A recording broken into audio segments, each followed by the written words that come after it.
este tipo de conexión, que las conexiones A y B.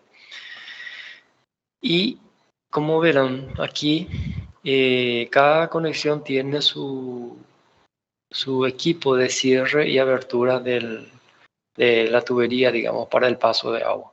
Entonces, estos dispositivos generalmente son válvulas o también se utilizan con puertas. Profe, permiso. ¿Será que puedes volver a empezar?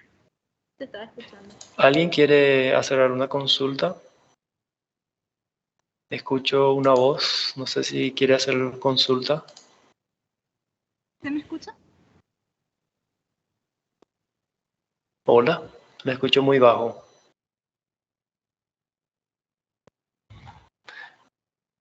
Bueno, Profe, sí, desde el comienzo de la clase no se te escuchaba. Si es que puede empezar otra vez. no me escucharon. No. No, profe. Ah, bueno, qué raro porque para mí que activé mi micrófono.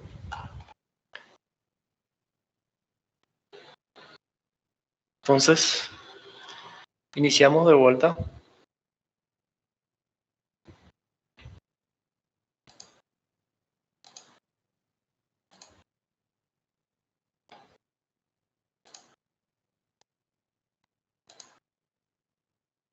Bueno, iniciamos de vuelta entonces. Espero que ya no tengamos más inconveniente. Como les decía, en la clase pasada estuvimos viendo la parte de tubería forzada. Y también se le llama tubería de presión.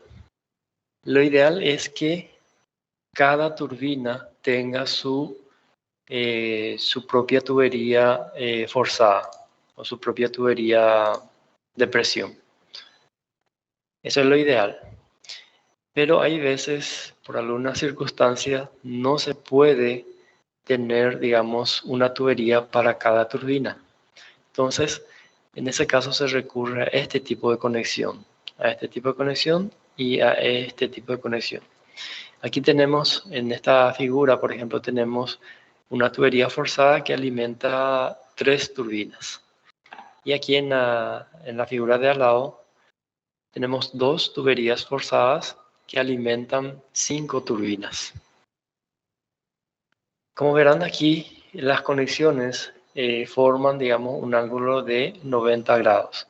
Eso representa o eso implica que se tiene mayor pérdida o la pérdida hidráulica o la pérdida de presión es mayor que en este tipo de conexión.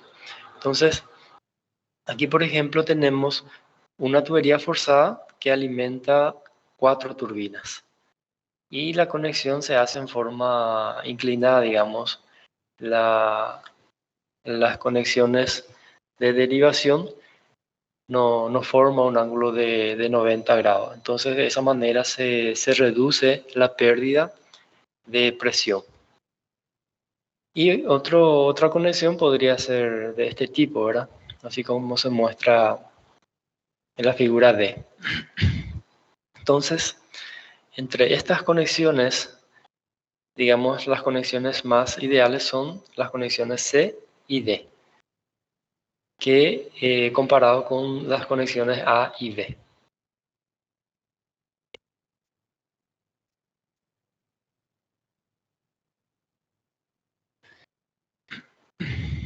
Bueno, y le decía también que aquí, como ven en las conexiones, se ven los dispositivos para el cierre y abertura de paso de agua.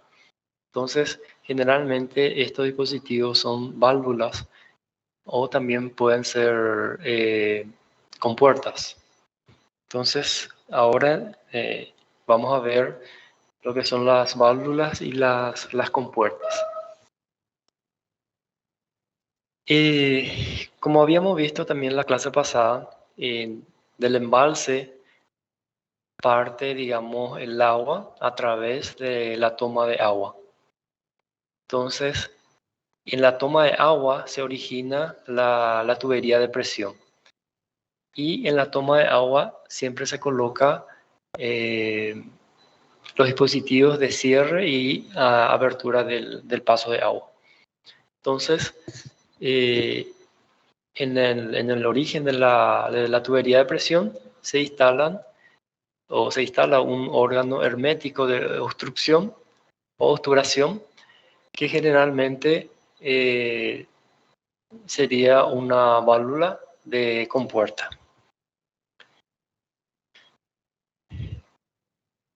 Algunas veces la maniobra de cierre y apertura se realiza desde la central, en donde donde debe haber una indicación transmitida desde el origen de la tubería de la posición del cierre.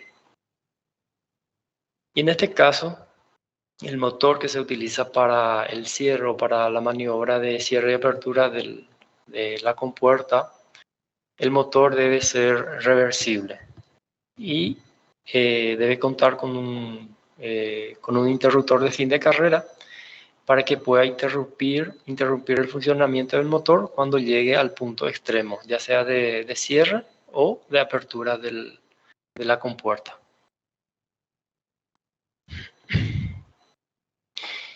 Y ahora vamos a hablar de las compuertas.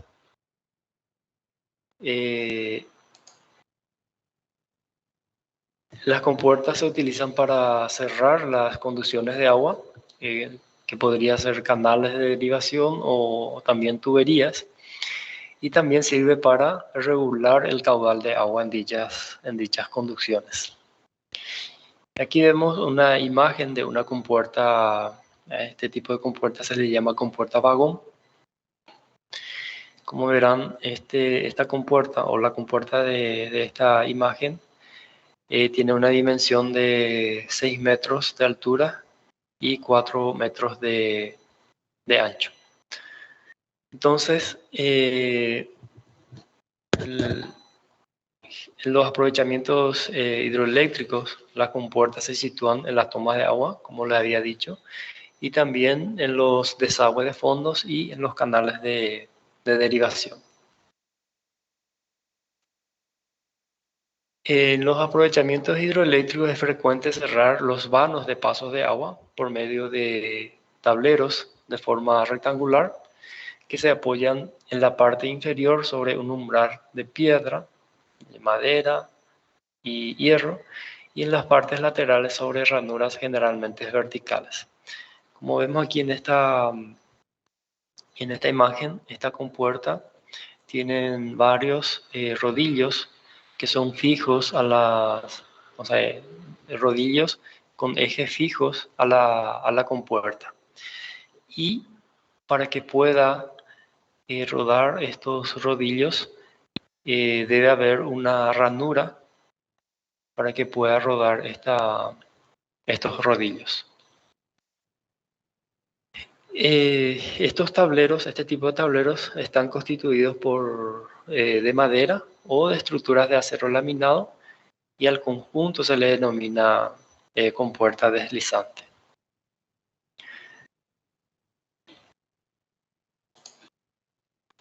En las grandes compuertas se disponen en el tablero móvil dispositivos de rodadura que permiten disminuir el esfuerzo necesario para el accionamiento de la compuerta. En otro momento vamos a ver que también se cuenta con un rodillo móvil y eso sirve para, para alivianar el esfuerzo que debe hacer al momento de accionar la compuerta.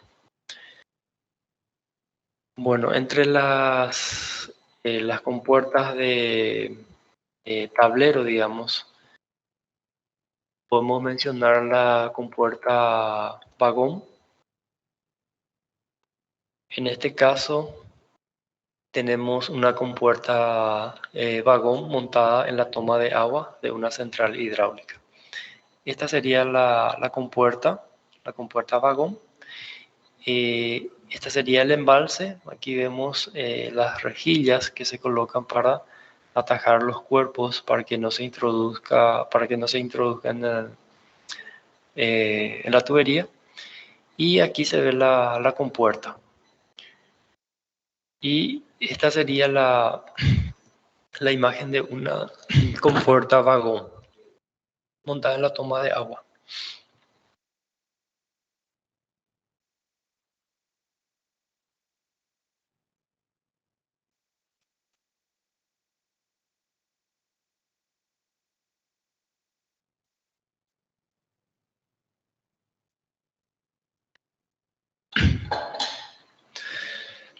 Bueno, luego tenemos las compuertas vagón doble. En este caso, cuando se tiene mayor volumen de agua o cuando se tienen grandes masas de agua, se utilizan las compuertas con vagón dobles. Aquí en la parte, o sea, en la compuerta superior, tiene una pantalla en escuadra cuya superficie se adapta a la lámina de agua. El tablero superior tiene un tren sencillo de rodillo, como se ve aquí en la figura, y se desliza para regular el paso de agua, deslizándose sobre el tablero inferior. Es decir, si uno quiere regular el paso de agua, esta compuerta o este tablero superior se desliza hacia la compuerta inferior y de esa manera se regula el paso de agua. Si se quiere abrir totalmente el paso de agua, entonces se elevan o se levantan los dos tableros. De esa manera se abre totalmente el paso de agua. Bueno, luego tenemos las compuertas Stoney. En este caso consisten en tableros metálicos que cierran el espacio entre los estribos y que se elevan por medio de tornos o de gatos hidráulicos que accionan dos cables para cada compuerta. Esta sería una sección o una representación esquemática de la compuerta Stoney. Esta es la compuerta. Y aquí en la parte superior de la compuerta tiene un punto fijo por donde digamos, conecta con el cabo que va a elevar que va a deslizar la compuerta. Entonces, en este caso, los tableros se deslizan sobre ranuras practicadas en los estribos por medio de trenes de rodillos, que son estos. La compuerta lleva en cada borde vertical un camino de rodadura fijo a la compuerta y que se mueve con ella, con la compuerta. Este camino de rodadura se apoya sobre el tren de rodillo y estos a su vez ruedan sobre otro camino de rodadura fijo a las ranuras del estribo. Entonces esta sería, de esa manera, digamos, funciona la compuerta Stoney. Luego tenemos la compuerta de oruga.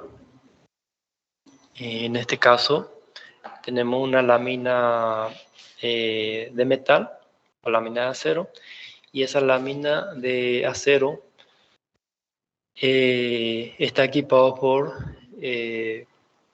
con cadena de rodillos. Está equipado con cadena de rodillos cada borde vertical de la lámina. Y que rueda sobre un camino de rodadura colocado en la ranura correspondiente del estribo. Aquí la cadena de rodillos corre en una envolvente de hierro fundido fijada a la compuerta.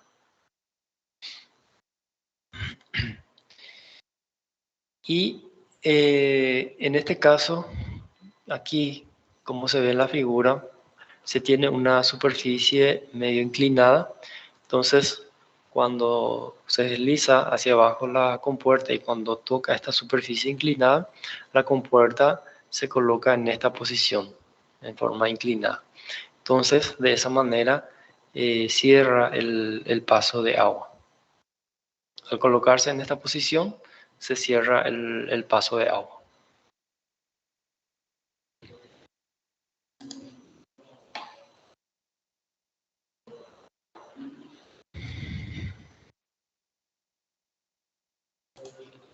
Luego tenemos la compuerta Taintor.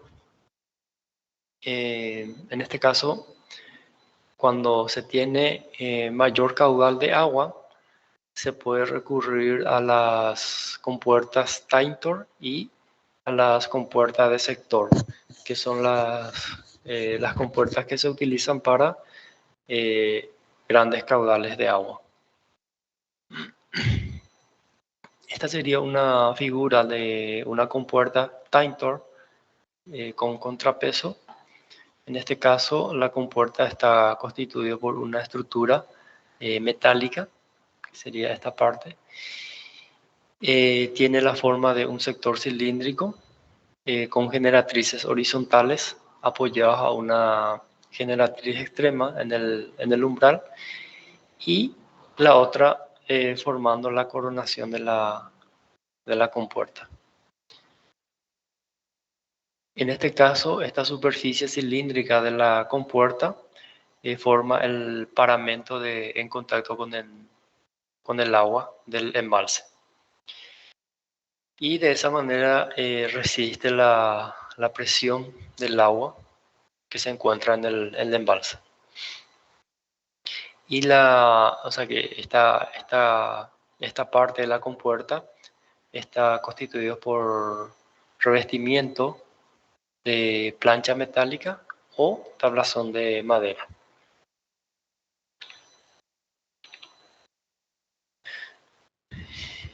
En este caso, si se quiere abrir el paso de agua, se levanta la compuerta, entonces el agua pasa por debajo de la compuerta y también por debajo del eje de giro de la compuerta. O sea que en este caso la compuerta no se va a inundar.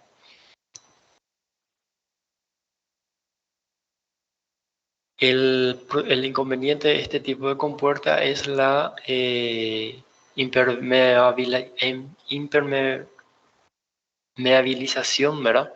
O sea que siempre se ocurre una pérdida o un pequeño paso de agua. Y también otro de los inconvenientes es que ocupa mucho espacio. Bueno, para tratar de paliar ese inconveniente de que se filtre el agua por debajo de la compuerta, entonces presentamos la compuerta de sector. En este caso es muy parecido a la compuerta que vimos recién, solo que en este caso la diferencia con la otra compuerta, que el agua se evacua por encima de la compuerta y el eje de giro de la compuerta queda inundado. Entonces, cuando se abre la compuerta, es decir, cuando se baja la compuerta, el agua pasa por encima de la compuerta y por encima de su eje de giro. Bueno, estos son los tipos de compuertas que más se utilizan. Seguidamente vamos a ver el accionamiento o algunos equipos que se utilizan para accionar las compuertas. Entonces, para elevar una compuerta es necesario un esfuerzo que ha de ser superior al peso propio de la compuerta y a los rozamientos originados por la presión hidráulica.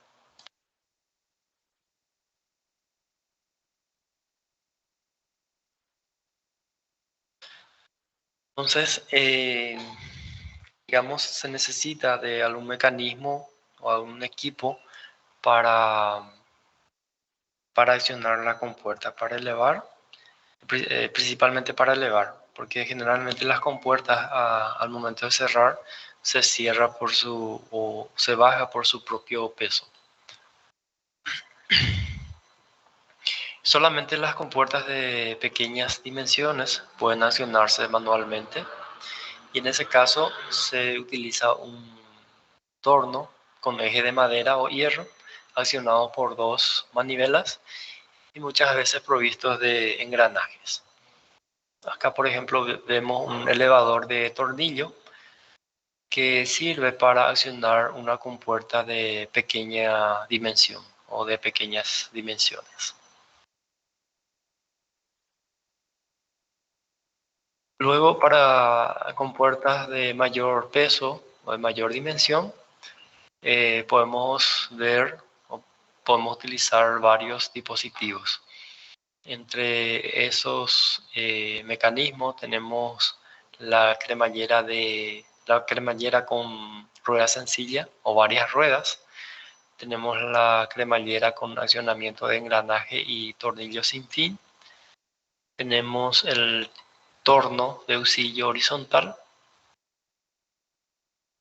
Y aquí vemos el elevador de compuerta, en este caso un elevador de cremallera con mecanismo sencillo manual, ¿verdad?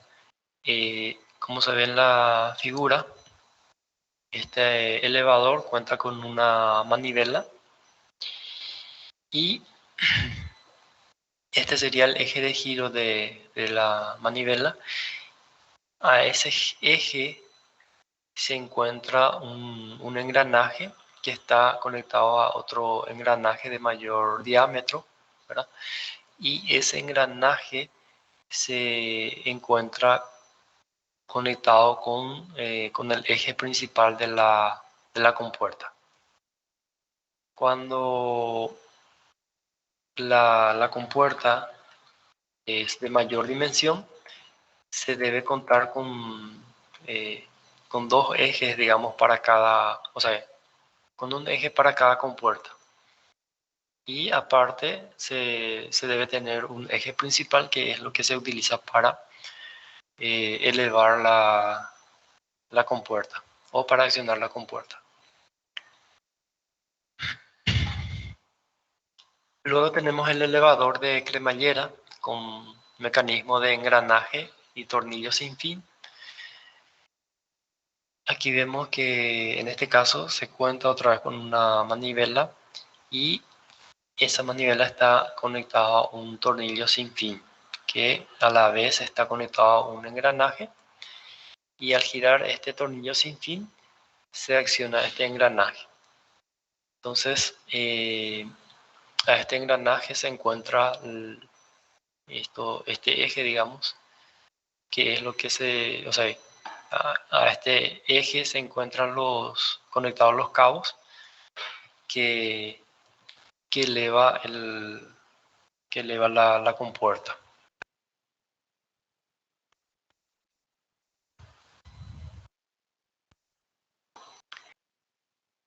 Y aquí tenemos el elevador con mecanismo de auxilio horizontal. En este caso ya se cuenta con un motor que está acoplado a un engranaje, ¿verdad? Este sería un engranaje de una dimensión o de un diámetro menor que este engranaje. En realidad tenemos dos engranajes aquí. Entonces uno de menor diámetro que el otro engranaje. Al accionar este motor, dependiendo hacia dónde gira, ¿verdad? Lo que hace es que hace girar este eje. Al hacer girar este eje, hace que se aíslen o que se alejen estas dos piezas, que está representado con la letra D. Y a estas piezas, a esta pieza y a esta pieza, están unidas o está conectado el cabo que eleva la compuerta.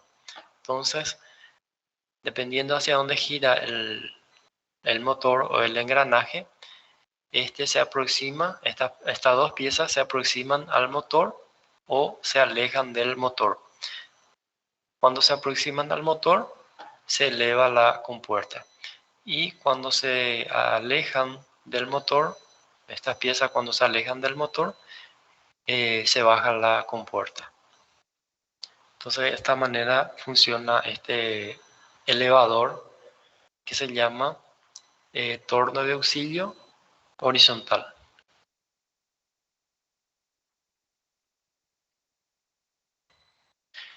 Luego, para las grandes compuertas, digamos que ya es insuficiente este tipo de estos mecanismos que habíamos visto. Entonces, se recurren a otro tipo de mecanismo, que sería el oleo hidráulico. Y generalmente las compuertas instaladas en los aliviaderos son de grandes dimensiones, ¿verdad? Entonces requieren de este tipo de mecanismo para elevar.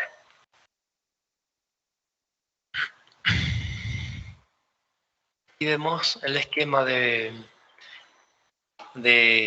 un elevador con mecanismo oleo hidráulico. En esta diapositiva cita cada elemento de este mecanismo. Este sería un cilindro de acero, que se ve aquí, representado por el número 1. Tiene un soporte, este cilindro, tiene su soporte aquí en la parte inferior y tiene un extremo inferior, y aquí tiene una tapa en la parte superior del cilindro, tiene una tapa, y aquí más arriba se tiene un interruptor final de carrera, que es el interruptor que se encarga de cortar el suministro de electricidad al motor, el suministro de energía eléctrica. Después, a esto le llaman émbolo, y este sería el vástago que está conectado a esta parte superior del cilindro o del émbolo con la compuerta. Y acá vemos la unión del vástago con la compuerta, y esta sería la compuerta propiamente dicha, ¿verdad? Luego tenemos una camisa de obturación que está debajo del émbolo, y aquí tenemos un depósito de aceite. Luego tenemos una bomba motriz que se encarga de enviar el aceite al cilindro. Luego tenemos una bomba manual en caso de que no se tenga suministro de energía eléctrica. Entonces se recurre a la bomba manual para la apertura de la compuerta. También tenemos una válvula de mando manual, que sería esta válvula, la válvula de seguridad, para asegurar que no retroceda el aceite desde el cilindro al depósito. Se cuenta con un manómetro que sirve para medir la presión del aceite por la tubería. Una válvula de retención, la varilla para medir el nivel del aceite, que sería esta, un colador para evitar al momento de cargar, digamos, el aceite, para evitar que se vaya al depósito algunas partículas que pueda dañar la tubería. Luego tenemos, aquí le llama caperuza de aireación, y la tubería por donde va a circular el aceite. Una placa de obturación en esta parte y el interruptor, que sería también un interruptor tipo final de carrera. Bueno, ¿cómo funciona este elevador? Aquí, como se muestra en la figura, está en la parte, digamos, está en posición de apertura, es decir, la compuerta está abierta. Entonces, lógicamente para cerrar, se abre la válvula que se tiene que abrir y la compuerta se baja solo, ¿no? Pero después, vamos a suponer, queremos abrir la compuerta, es decir, queremos elevar la compuerta, entonces para eso se tiene que cerrar esta válvula de mando manual, que está representado por el número 14. Al cerrar esta válvula, se tiene que abrir para que pueda cerrar este interruptor. Entonces se abre esta válvula, al abrir la válvula toca este interruptor y de esa manera cierra el circuito de la energía eléctrica para alimentar la bomba, o sea que para alimentar el motor. Entonces de esa manera se acciona esta bomba o se acciona el motor que está conectado a la bomba y esa bomba envía el aceite por la tubería, envía a presión, digamos, conduce a presión el aceite por la tubería y envía al cilindro. Entonces, de esa manera se eleva la compuerta. Una vez que llega a la parte superior, o sea que al punto final, llega el vástago, digamos, que está conectado a la compuerta. Entonces toca este interruptor final de carrera y este interruptor se encarga de cortar la corriente que alimenta el motor. Entonces para el motor y deja de elevarse la compuerta. Por alguna circunstancia, la compuerta se baja como 10 a 20 centímetros, entonces automáticamente el motor se vuelve a funcionar y nuevamente eleva hasta la posición donde debe estar, digamos, la compuerta o este vástago. Entonces, de esa manera se asegura con este interruptor final de carrera, se asegura que no se baje la compuerta. Bueno, y como les había dicho, para cerrar la compuerta, se cierra esta válvula. Al cerrar se da, digamos, paso al aceite que se encuentra aquí en el cilindro, se da paso al aceite por esta tubería, entonces regresa el aceite que está en la tubería, en este cilindro, regresa al depósito y de esa manera la compuerta se baja por su propio peso. Bueno, esta sería más o menos básicamente la descripción de cómo funciona este elevador con mecanismo hidráulico. En caso de que no se cuenta con suministro de energía eléctrica, entonces la compuerta se puede elevar a través de esta bomba manual, que es muy parecido al gato hidráulico que se acciona en forma manual. ¿Alguna duda con relación a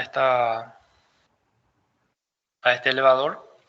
Profe, y esa válvula de retención, o sea, de seguridad y de retención, ¿en dónde entra a jugar? O sea, ¿qué Bueno, papel la cumple? válvula de retención, digamos, sirve para retener que no regrese el aceite al depósito. Y esa válvula de seguridad prácticamente cumpliría la misma función, digamos. O sea que las dos válvulas, tanto la válvula de retención como la válvula de seguridad, cumplen la misma función. Evita que el aceite regrese al depósito.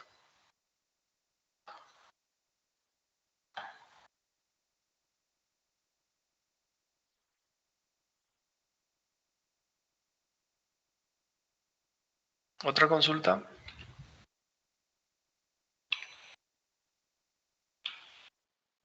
No importa. Bueno.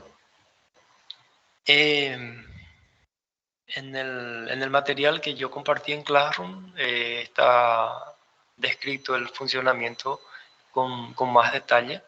Entonces pueden leer. Les invito a que lean para que puedan ver con más detalle cómo funciona este elevador. Bueno, luego vamos a ver los órganos de obturación, que generalmente se le denominan válvulas, y que se utilizan para abrir y cerrar el paso de agua por los conductos forzados, o sea, por las tuberías forzadas. Según el empleo a que están destinados, se pueden clasificar en órganos de seccionamiento. En este caso, la misión del órgano o la misión de la válvula es cerrar el paso de agua hacia las turbinas cuando sea necesario. Y también se le puede llamar órganos de seguridad. En este caso, deben obturar el conducto, no solamente en el caso en que el caudal sobrepase el absorbido normalmente por la turbina, y están provistas de dispositivos automáticos de cierre que entran en acción cuando la velocidad del agua sobrepasa un máximo valor que se fija de antemano. O sea que en el caso de los órganos de seguridad, digamos, aparte de que actúen en caso de que sobrepase, digamos, el caudal que debe pasar o que demanda la turbina, también entran en acción cuando la velocidad de agua sobrepasa el máximo de velocidad que se fija. Es decir, sirve también para controlar la velocidad del agua por la tubería.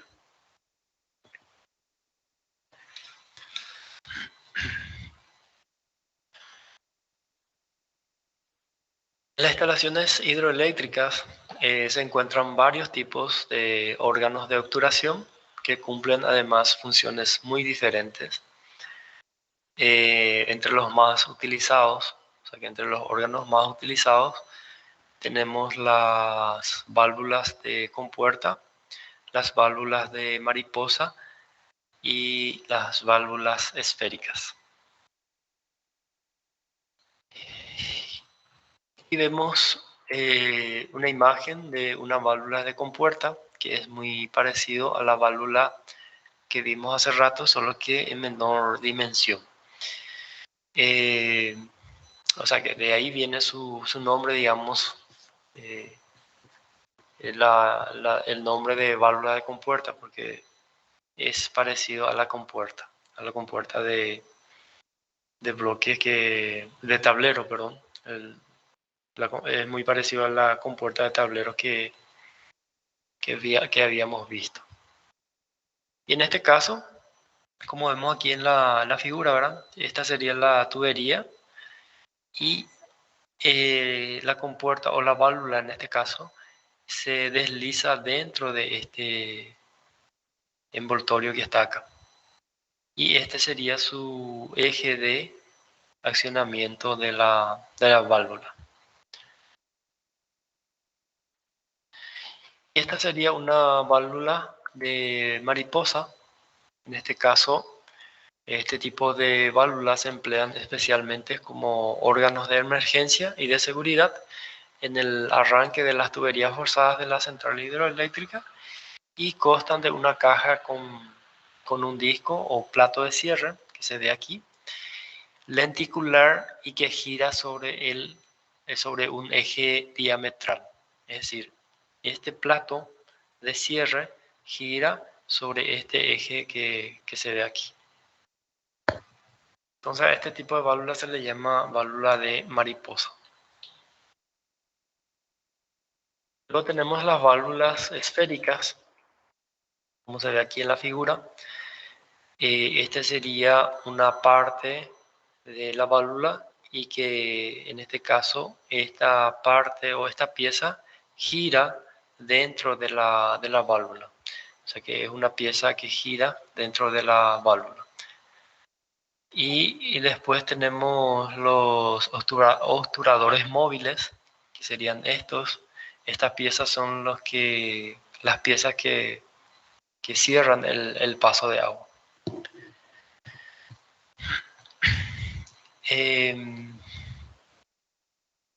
Estas válvulas son parecidas a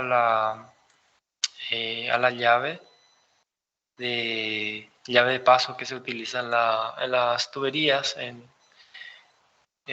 las tuberías que tenemos en la casa.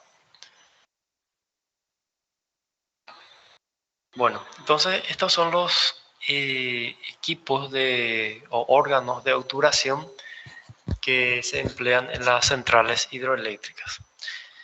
Seguidamente vamos a pasar a ver otros elementos principales de la central hidráulica. Y hasta el momento vimos la presa, el canal de derivación, la tubería de presión, los dispositivos que se utilizan para el cierre y apertura del paso de agua. Y ahora vamos a ver la cámara de turbinas.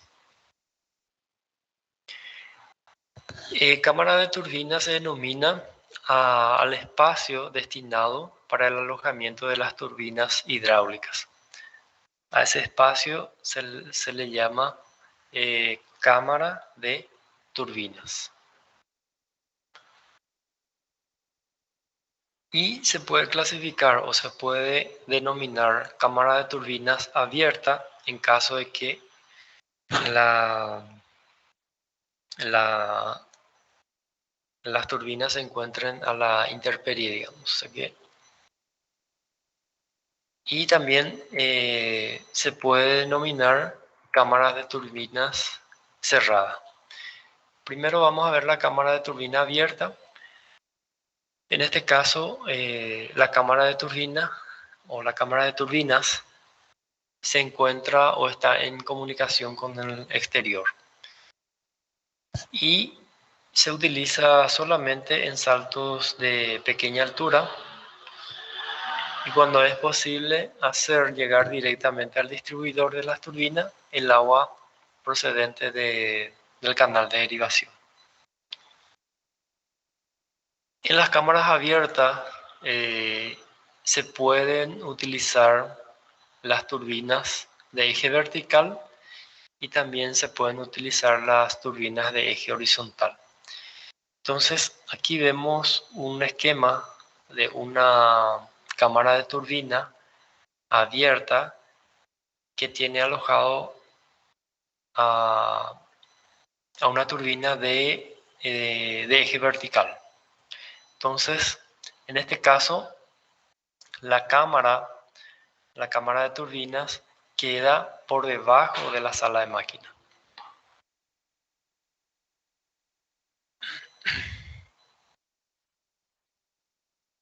Y aquí tenemos la cámara de turbina que utiliza turbinas de eje horizontal.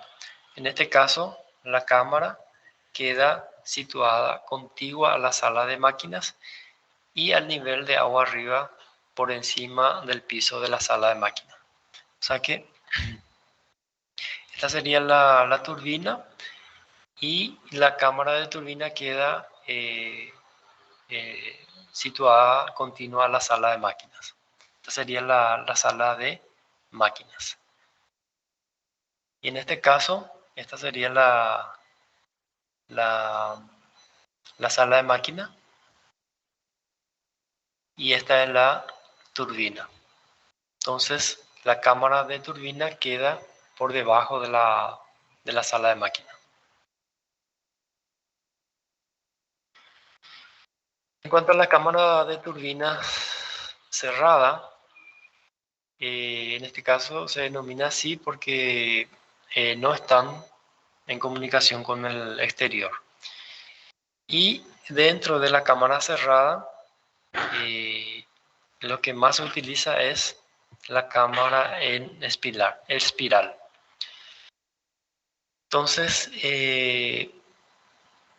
esta cámara de espiral se va estrechando la sección de paso del agua a medida que se va entrando parte de esta en el distribuidor de las turbinas.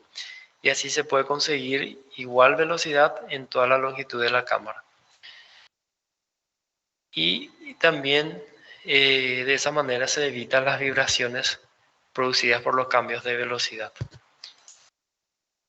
Entonces, en el caso de la cámara en espiral, lo que se tiene es que la sección del paso de agua, la sección de la tubería, se va disminuyendo a medida que se va acercando al distribuidor de la turbina. Y generalmente las cámaras en espiral se construyen de chapa de acero soldada o reblondada, o también puede ser de hormigón armado. También, como vimos en el caso anterior, en el caso de la cámara de turbina abierta, también se puede instalar las turbinas de eje vertical, como vemos aquí en esta figura, donde se instala una turbina de eje vertical. Esta es la turbina que está acoplada al generador, que se encuentra en esta parte superior.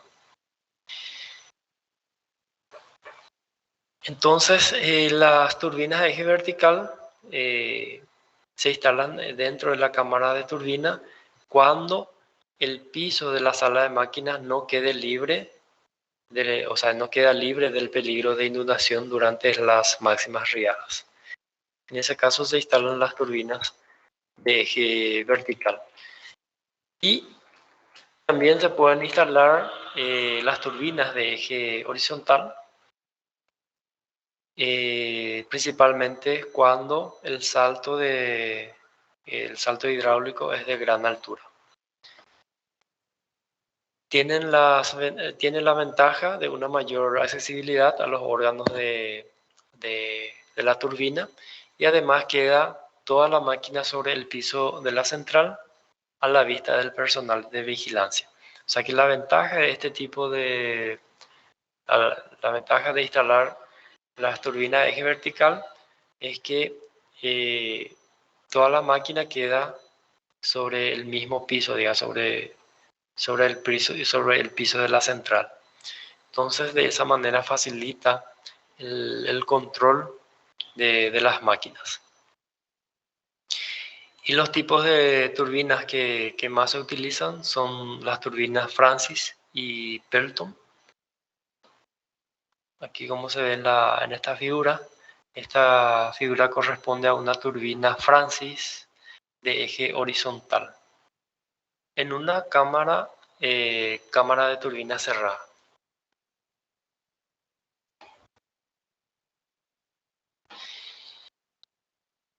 A continuación vamos a ver las ventajas e inconvenientes de cada tipo de turbina, tanto de las turbinas de eje vertical y de las turbinas de eje horizontal. tanto para las cámaras abiertas como también para las cámaras cerradas. Entonces, en cuanto a las turbinas de eje vertical, las ventajas que podemos mencionar es que tiene la posibilidad de montar los generadores por encima del nivel de agua. Es decir, los generadores, en el caso de las turbinas de eje vertical, los generadores se instala por encima de la turbina. Y se puede instalar hasta la altura más conveniente. También entre las ventajas podemos decir que su instalación resulta más económico en el caso de las turbinas de eje vertical. Como inconveniente podemos mencionar que si es que la turbina va a accionar un generador de eje horizontal, se necesita de engranajes de transmisión. O sea que se necesita hacer ese tipo de conexión, digamos, utilizando engranajes de transmisión. Y también otro de los inconvenientes puede ser que las cargas verticales correspondientes a las máquinas han de ser sostenidas por un soporte o jinete de empuje. O sea que va a necesitar de cojinetes de empuje, o sea que de un soporte que se llama cojinete de empuje para soportar las cargas verticales de las máquinas. En cuanto a las turbinas de eje horizontal, entre las ventajas podemos decir que utiliza soportes de cojinetes normales, ¿verdad? No son cojinetes de empuje, sino son cojinetes normales. Y la transmisión se hace en forma directa a los generadores de eje horizontal. O sea que al ser una turbina de eje horizontal, la transmisión se hace directa a los generadores de eje horizontal. Y entre las ventajas también podemos mencionar que la vigilancia resulta más fácil,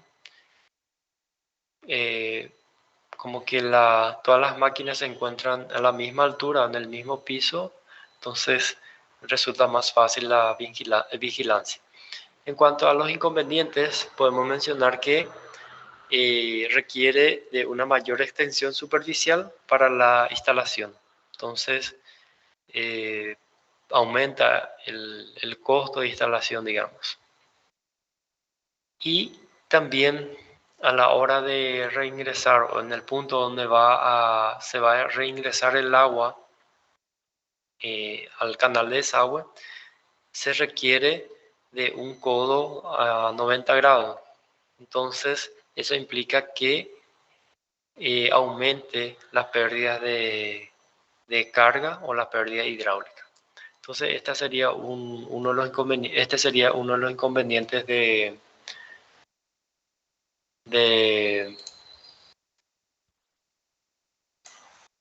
las turbinas de eje horizontal. Bueno, avanzando un poco con los elementos principales de la turbina eléctrica, llegamos al tubo de aspiración que se encuentra por debajo de la turbina o de las turbinas. En este caso, este tubo sirve de enlace entre la turbina y el canal de desagüe. Y también sirve para aprovechar el salto entre ambos elementos, entre la turbina y el canal de desagüe. En este caso se construye de hormigón o de chapa de acero y ha de tener una sección variable para conseguir la máxima recuperación de la energía cinética del agua a la salida del rodete de la turbina. Es decir, la sección de este tubo de aspiración no es constante, es variable. Justamente para conseguir que la máxima recuperación de la energía cinética del agua.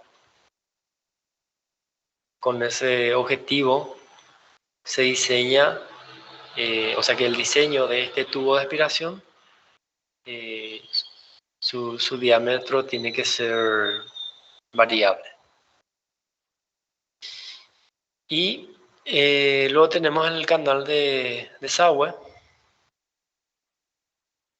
que sirve para devolver el agua que sale de la turbina y que pasa por el tubo de aspiración para que regrese al cauce del río. Y esto se debe hacer en un punto más conveniente, digamos, dependiendo de la característica de la central. Se tiene que buscar un punto más conveniente para hacer el desagüe del agua.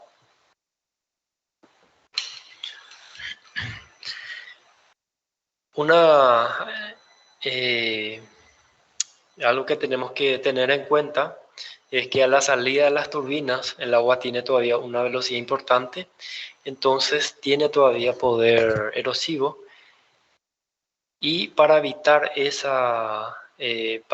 la erosión del canal de desagüe, digamos, se tiene que revestir el canal, se tiene que revestir cuidadosamente en el desemboque del agua de las turbinas. O sea que se tiene que tener ese cuidado y se tiene que revestir el canal de desagüe. En saltos bajos, en que conviene perder poco desnivel, el canal de desagüe ha de ser corto.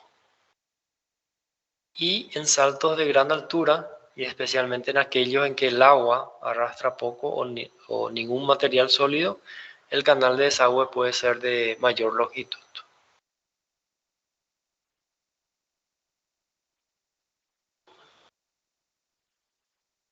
Luego llegamos a la casa de máquinas. En la casa de máquinas es donde se montan los grupos eléctricos para la producción de la energía eléctrica.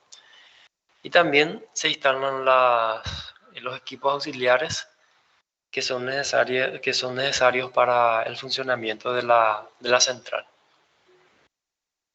Y se puede clasificar, a la casa de máquinas se puede clasificar como centrales al exterior y centrales subterráneas. Le llaman centrales al exterior. En este caso, este tipo de central consta esencialmente de una nave donde se instalan los grupos de generadores y de uno o varios edificios adosados o anejos para la instalación de los transformadores. También donde se instalan las maquinarias auxiliares y aparatos de corte, protección y seguridad de la central. En este caso, los edificios se construyen casi siempre de hormigón en masa o armado, y a veces se construyen de mampostería, también de piedra y ladrillo. En el caso de las centrales al exterior, en este caso el edificio de la central forma conjunto con la presa y entonces se denomina centrales de pie de presa. Y aquí tenemos un esquema de una central de pie de presa, es decir, una central al exterior.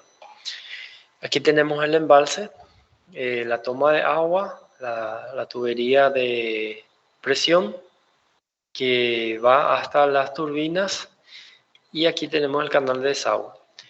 Y la central o la casa de máquinas se encuentra en este espacio. Y al lado de la casa de máquinas se encuentran los transformadores elevadores que se encargan de elevar la tensión de la energía producida aquí en la central, ¿verdad? Elevan la tensión de la energía y a través de las líneas de transmisión se transmite al lugar de consumo. Entonces, este sería el esquema de una central de pie de presa.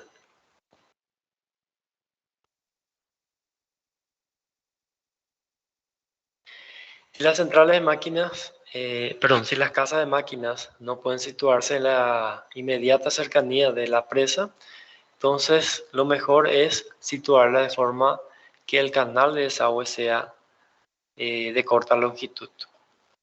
Entonces aquí tenemos el embalse, la tubería de presión, la turbina, y aquí tenemos la casa de máquina donde se encuentran los generadores, y este sería el canal de desagüe. Como se ve, es de corta longitud. En otras ocasiones, por las condiciones del terreno, por circunstancias de tipo económico, ha de situarse la central de forma que las tuberías forzadas sean cortas, mientras que los canales de desagüe son de gran longitud. Es otra situación que se puede presentar, ¿verdad?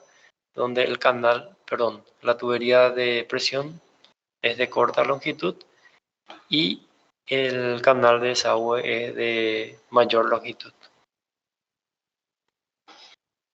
Bueno, finalmente llegamos a las centrales subterráneas, que también se le llama centrales en caverna. Y en este caso no existen edificios al exterior. Las casas de máquinas están excavadas en el interior de la montaña o bajo el lecho del río. Aquí vemos un esquema de una central subterránea. En este caso, el parque de distribución está situado al exterior. Los transformadores, digamos, se encuentran en el exterior, y los cables procedentes de la central se instalan en pozos especiales en los que generalmente se disponen también escaleras, ascensores y otros equipos para uso personal para el uso del personal de servicio. También deben preverse los correspondientes accesos, generalmente en forma de túneles, para el montaje y repuesto de la maquinaria de la central. Es decir, se debe contar con túneles para que puedan acceder las maquinarias, ya sea para el montaje o para la reparación de las máquinas que se encuentran dentro de la central. Una de las mayores ventajas de la central subterránea es que puede situarse en el sitio que previamente ha sido elegido como el más conveniente dadas las características de salto. Y en el caso de las centrales subterráneas, permite disponer la tubería forzada y la chimenea de equilibrio en el interior de la roca, haciendo trabajar a esta, descargando en parte el trabajo de la tubería, que puede tener menor espesor que si hubiera instalado en el exterior. Y las chimeneas de equilibrio y los demás dispositivos que sirven para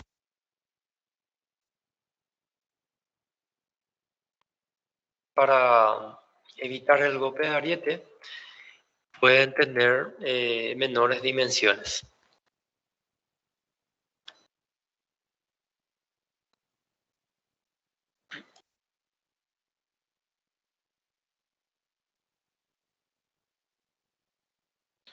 Bueno, entre los inconvenientes que se puede mencionar para las centrales subterráneas, por ejemplo, la dificultad para habilitar grandes espacios para la casa de máquinas, dificultad para el acceso de maquinaria durante el montaje y reparación de las máquinas que se encuentran en la central, y también para el acceso del personal de servicio. También existe la posibilidad de filtración de agua a través de los pozos de acceso del personal, a través de las paredes y también a través del techo de la central.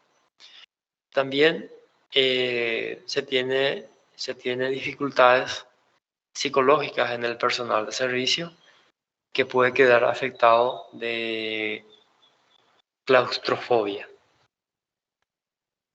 Bueno, entonces con esto culminamos la parte de las centrales hidráulicas.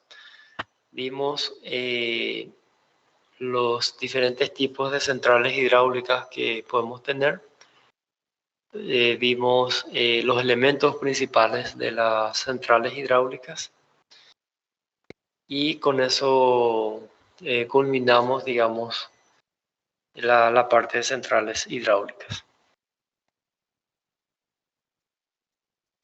Consulto si tienen dudas o alguna consulta referente a este contenido.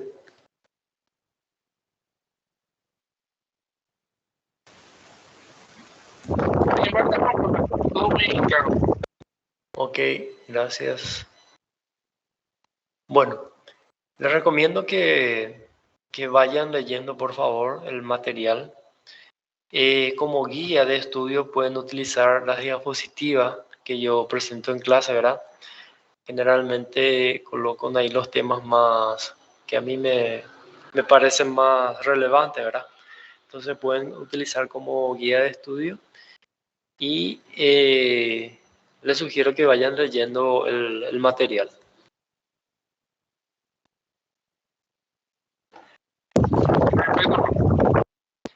Bueno, dejamos por aquí la clase de hoy. Esta vez la asistencia voy a considerar todo presente, ya que algunos compañeros me comunicaron, en realidad 2 compañeros me comunicaron que tienen problemas de conexión, y también otro factor que, digamos, que hace que considere la lista, la asistencia, es que tuve inconveniente para conectarme en el horario establecido. Entonces, teniendo en cuenta eso, voy a considerar la asistencia a todos, o sea que todos llevan presente. Bueno, les deseo un buen fin de semana. Si tienen dudas con relación a los contenidos ya desarrollados, pueden comunicarse conmigo por correo o en Classroom, o también por WhatsApp.